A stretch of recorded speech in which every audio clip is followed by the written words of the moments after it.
I want to go across to General Ata Hasnain first, because from what we've gathered, based on what top officials at the Ministry of Defence, Army headquarters have told us, that A, this seems in some ways potentially linked to China expressing objection to Operation Yudhabhyas, an Indo-US joint military exercise at Oli on the Uttarakhand hills, saying that this violates the 1993-1996 bordering agreements.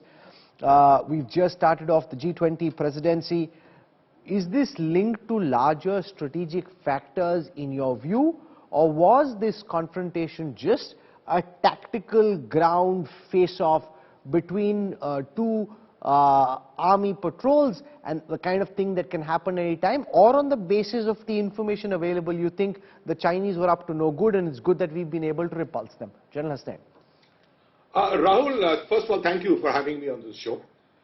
One aspect I will neutralize immediately, one statement of yours, which you said that the Chinese would probably be responding to something that the Indians have done, in the sense that this is something out of the blue which has just come about like that. I would say this is a very deliberate act, primarily as coming from the fact that India's strategic confidence has always seemed to be rising in the last couple of years, and this is not to the liking of the Chinese.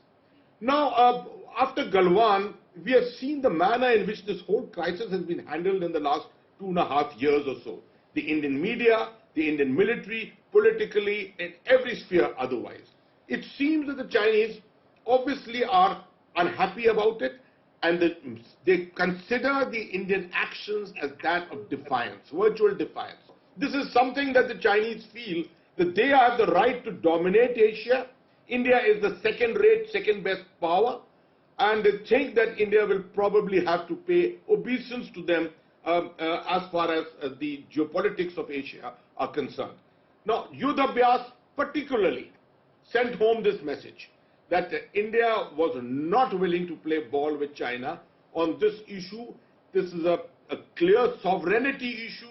It's a cooperation with the United States. It's a choice of its own strategic independence. This was a clear message. What the Chinese, I think, are looking at is something similar to April-May 2020, when the Wuhan virus was labeled on them. Here again, you are finding the virus once again very, very live and active in China itself.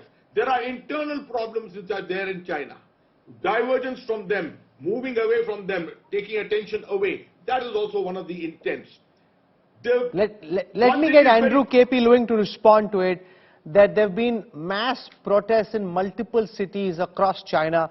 Xi Jinping's authority and that of the Communist Party being challenged by young students in a manner that hasn't been seen since Tiananmen Square, and according to many even before that. There haven't been these mass protests. The number of infections rising, the economy under pressure, and therefore, Mr. Lewing, is this an attempt, according to you, by the Communist Party and the PLA, which reports to the Communist Party, to try and divert attention from domestic turmoil and distress? Well, this is a gross over-exaggeration, because according to the New York-based Edelman Trust Barometer, EDELMAN, Edelman Trust Barometer based in New York, and they look around the world to see to what extent people support the government in response to various issues, including the pandemic. China came up on top, and that's the survey of countries around the world. And that was done before the protests. You do that survey now, the results could be different. There have been protests in Shanghai, Beijing, and elsewhere, sir. As far as these protests are concerned, of course, after about 3 years, a number of people's patience is beginning to wear thin. But this is only a very, very minor minority. And since the government's reaction, these protests have died down. But this is all played up by the Western media and by media, including in India, for example. There is no, even in addition to the Edelman Trust survey, the Harvard Kennedy School, for example, last year also found that the Chinese government is the government best supported by its people, compared with a lot of democratic countries, including the United States, multiple ranks above the United States. because the lives of the Chinese people have been So the protest happened in the last few weeks.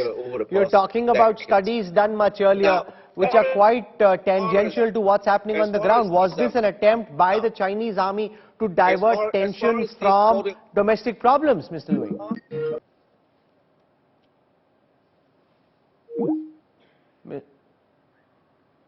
He decided to cut that call and leave.